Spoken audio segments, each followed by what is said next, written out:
देखो, सबसे पहली बात, हमारी कमजोरी क्या है? हम परेशान हो जाते हैं। संसार में देखो तो परेशान, परमार्थ की तरफ देखो तो हम परेशान हो, ये हमारा आदत स्वभाव बन गया परेशान होना। थोड़ा सा धैर्यवान बनो, गंभीर बनो। कोई इस भारी से भारी विपत्ति में परेशानी स्वीकार करके विपत्ति से थोड़ी निकला जाता। सुलझो, ठीक है, विपत्ति आई, समस्या आई, इसका समाधान होगा। ऐसा थोड़ी कि हमें नष्ट कर देगी। अगर अभी हमारी बड़ी हानि हो जाती है, हम कल इससे बड़ा लाभ प्राप्त कर सकते हैं। हमको एकदम बिल्कुल गंभीर रहना है, इतने कमजोर नहीं बन जाना। अब वो गए तो क्या होगा, अब वो वस्तु गई तो क्या, पद गया तो क्या होगा। प्रयास किया था, ये पद मिला था, इससे बड़ा पद प्राप्त करूंगा, मैं इससे बड़ा महान बनूंगा। ठीक है, एक बार गिर गया, गलती हो गई, दंड भोगूंगा, फिर इससे ज्यादा संयम में रहूंगा।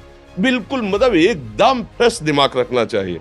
और अपने लोग क्या है, जरा सी बात में एकदम पछड़ा कर लेते हैं, एकदम कमजोर हो जाते हैं। ये बिल्कुल ठीक नहीं है। हम जीवन भर की यात्रा की बात कह रहे हैं, भारी से भारी कष्ट में भी मुस्कुराना, तो हमें बल मिला है, हमें भगवान की कृपा का दर्शन हुआ है, हमें उनका दुलार दिखाई दिया है।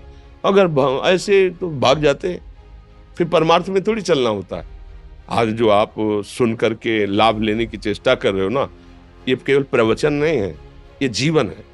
अगर ये जिए ना होते ना, तो ये इसका प्रभाव नहीं पड़ता, फिर वाणी का प्रभाव नहीं पड़ता। हम इसीलिए कहते हैं, जैसे आप लोग एकदम परेशान हो जाते हैं जब बोलो, क्या हमसे ज्यादा परेशानी होगी?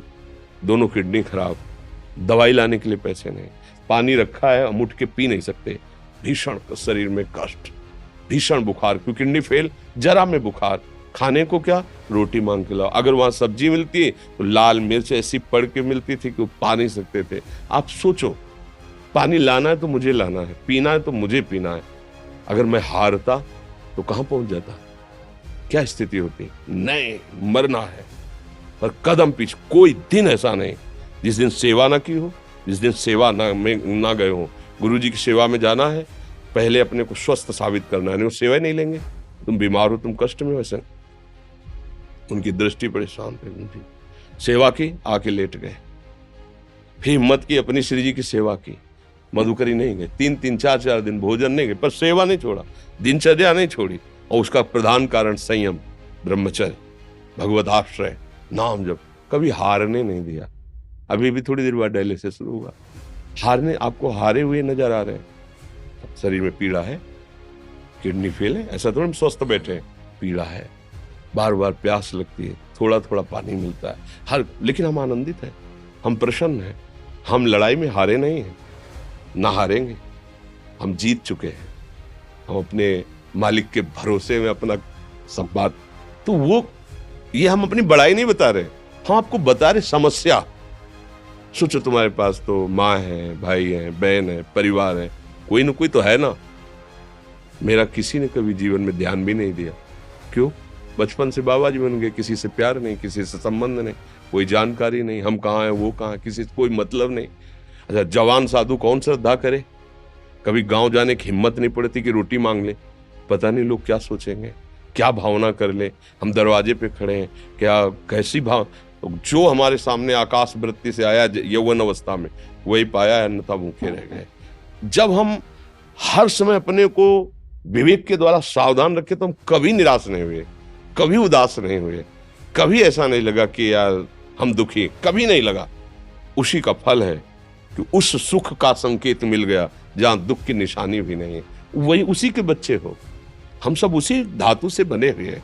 हम इतना क्यों परेशान हो जाते हैं? हम ये देखते हैं, अपने लोग थोड़ी बात बिगड़ गई परेशान, नहीं बिगड़ी तो बिगड़ जाने की संभावना में परेशान है। आज सुख है, लेकिन कल सुख छिन जाएगा, तो हम आज के सुख में सुखी ना होकर कल के दुख की आने की संभावना में हम भयभीत हो। मतलब क्या हमारी सोच रह गई? हमको इतना बलवान बनना है कि सुख और दुख दोनों हमको छू न सके।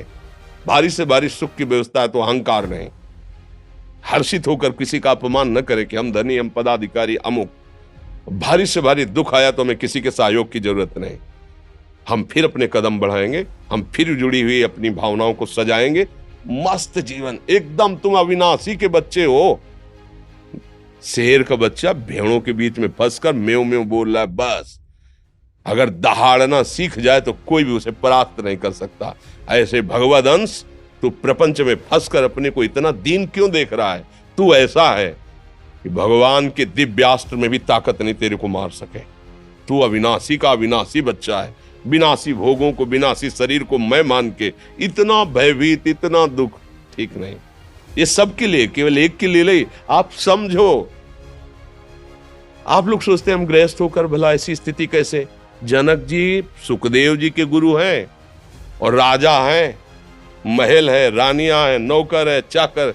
क्या सुखदेव जी जिनके शरीर में लंगोटी भी नहीं है, दिगंबर, परमहंस के गुरु हैं जनक जी जो राजा हैं। समझो, आप ऐसा ना सोचे कि हम नौकरी कर रहे हैं, हम संसार में, हम गृहस्थ हैं, हम आध्यात्मिक की ऊंचाई पर नहीं चढ़ सकते। नहीं, आप एक सरकारी नौकरी या आप किसानी या व्यापार करते हुए आप एक अध्यात्म की ऊंचाई में चढ़ सकते हैं। और अध्यात्म ही है जो तुम्हें इस माया के दुख सुख से ऊपर उठा सकता है। दूसरा, चाहे जितनी संपत्ति आ जाए, आप सुखी नहीं हो सकते।